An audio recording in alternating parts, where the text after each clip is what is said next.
여러분 반갑습니다. 문화금식운동 5일차 한 주의 마지막이라 할 수 있겠죠. 내일은 한 주를 돌아보는 어떤 글과 그리고 주일은 들었던 말씀을 나누는 것으로 우리 미션을 대체함으로써 문화금식운동을 이어갈 것입니다. 자, 오늘 한 주의 마지막 영상인데요. 5일차 제목입니다. 5일차 제목은요, 자유로 인도하시는 십자가입니다. 어제 말씀 기억하십니까?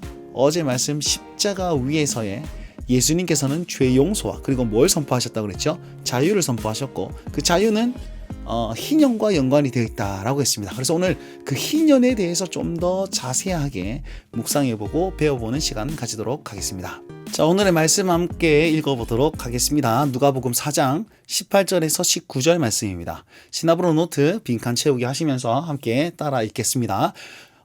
누가복음 4장 18절 19절 시작. 주의 성령이 내게 임하셨으니 이는 가난한 자에게 복음을 전하게 하시려고 내게 기름을 부으시고 나를 보내사 포로된 자에게 자유를, 눈먼 자에게 다시 보게 함을 전파하며 눌린 자를 자유롭게 하고 주의 은혜의 해를 전파하게 하려 하심이라 하였더라.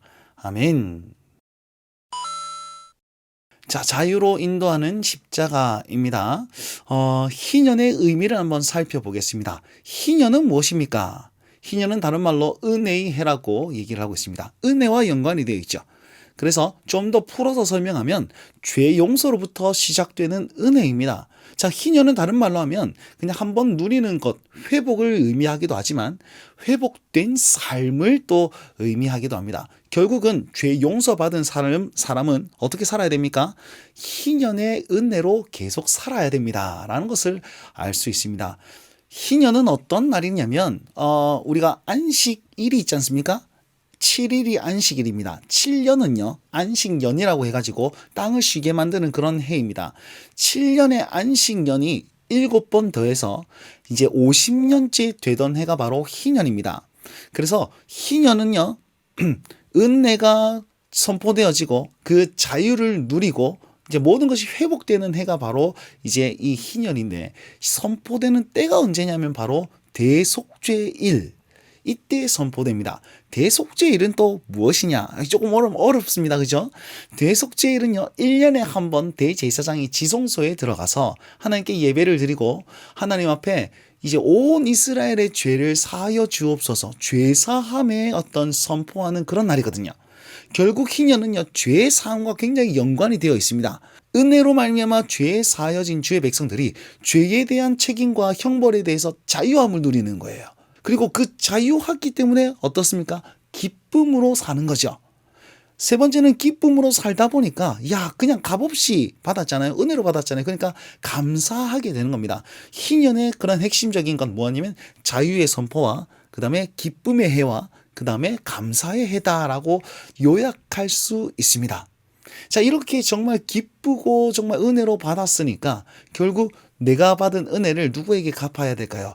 이웃에게 갚아야 되겠다라는 그런 삶으로 이어지게 되는 것이 희년이다, 이렇게 생각하시면 되겠습니다. 결국 다른 말로 하면 은혜로 받았잖아요. 그래서 은혜에 감사하여서 또 은혜를 다른 사람에게 베푸는 해, 이렇게 기억하시면 되겠습니다. 자, 그러면 구약의 희년을 한번 알아봤으면 좋겠는데요. 구약 시대에 희년은요, 어떤 일이 일어나느냐? 희년, 이 50년째 되던 해는요, 땅을 회복하게 됩니다. 여러분, 이스라엘에게는 각 지파별로 다 땅을 분배해 놨습니다. 그리고 민족들 개인에게 땅을 다 분배해 놨단 말이죠. 그런데 살다 보니까 부도가 나기 시작하는 겁니다. 가난에 처하게 되는 거죠. 그러니까 이 땅을 팔아버리는 거죠. 팔아서 이제 생계를 유지합니다. 그러면 그 모든 판값을 50년째는 다시 한번 되찾아올 수 있는 그 해가 바로 요 때입니다. 결국 가난에서의 자유가 바로 땅의 회복이라는 것입니다. 두 번째는 신분의 회복인데요. 땅도 팔았어요. 그래도 가난하면 어떻게 됩니까? 나를 파는 거예요. 종으로 전락해버리는 거죠. 그래서 종이 된 그 사람도 50년째가 되면 넌 이제 종 아니야 라고 하면서 회복시켜 주는 해가 바로 희년이다 라고 여러분 기억하면 좋겠습니다. 차별과 속박에서의 자유를 의미하고 있습니다. 자, 그럼 가만히 생각해 봅시다. 이 법을 지어놨어요. 율법을 딱 만들어 놨습니다. 잘 지켜졌을까요? 생각해보세요. 내가 이만큼 모아놨는데 희년 다 돌려줘야 된대. 돌려주겠습니까? 그래서 구약시대에 희년이 잘 이루어지지 않았습니다. 그래서 누가 필요하냐면 바로 예수 그리스도, 희년을 이루시는, 정말 희년의 완성이 되시는 그 예수 그리스도가 필요하다라는 쪽으로 결론이 지어지게 됩니다. 오늘 읽었던 말씀인데요. 보세요. 나를 보내사, 예수님이시죠. 나를 보내사 은혜의 해를 전파하게 하려 하는데, 그 은혜의 해는 가난한 자들이 복음을 받아들이고 포로된 자들이 이제 자유를 얻고, 눈먼 자들이 보게 되고 눌린 자들이 자유케 되는 자유의 해다라는 것을 얘기하고 있습니다. 그래서 예수님께서 오셔서 이 희년을 완성하셨다. 어디에서? 십자가 위에서. 이렇게 여러분 생각하시면 되겠습니다. 그래서 율법에 거의 한 번 지켜졌을까 말까 성경에 희년을 선포했다는 구절이 없습니다. 한 번도 지켜지지 않았다라고 우리는 추측해 볼 수 있겠죠. 다윗 시대에 한 번 선포되었을까요? 그것까지는 제가 잘 모르겠습니다만 예수님께서 이 희년을 선포하시고 완성하셨다라는 것입니다.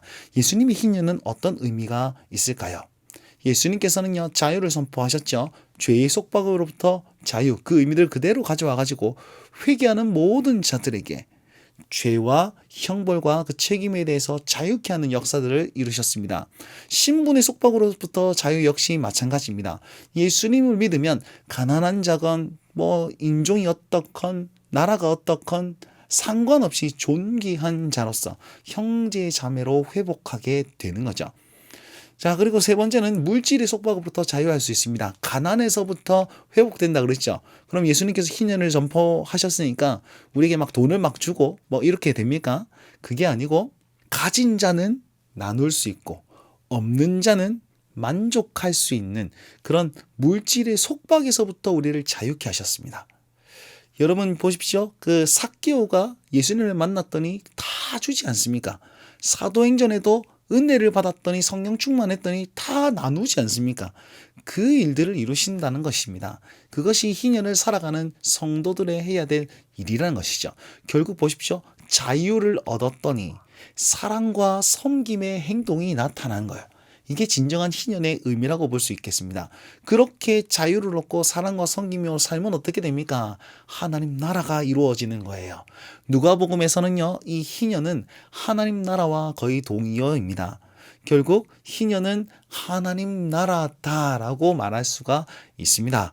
예수님은 십자가에서 그의 삶을 통해서 우리에게 자유를 선포하셨고 하나님 나라를 이루셨으니 오늘도 이 하나님 나라 확장을 위해서 우리 삶을 드리지 않겠습니까? 무엇으로요? 자유자로 사랑하며 섬김으로. 그렇게 살 수 있는 모든 운동원이 되셨으면 좋겠습니다. 자, 오늘 미션 한번 살펴볼까요? 미션입니다. 자연의 회복. 여러분 우리가 방금 회복을 얘기했지 않습니까? 회복은 나의 스스로의 회복이 아니고 이웃의 회복을 넘어서 자연의 회복까지 나아갑니다. 그럼 우리가 이 자연의 회복을 위해서 지구 돌보기 운동 3가지를 하고 있는데 이거 말고도 할 수 있는 게 무궁무진하지 않겠습니까? 무엇을 할 수 있을까요? 어떤 운동을 하면 참 좋을까요? 자, 좋은 아이디어 부탁드리고 어디에서 이 유튜브 더보기란에 누르면 거기 링크가 있습니다. 타고 들어가셔서 구글 폼에 작성해 주시면 좋겠습니다. 그리고 지구 돌보기 운동 또 기억하셔서 함께 참여해 주십시오. 한 주 동안 고생하셨고 또 주말 주일 거룩하고 은혜롭게 잘 섬길 수 있길 간절히 바랍니다. 여러분 저는 다음 주에 뵙도록 하겠습니다. 여러분 안녕.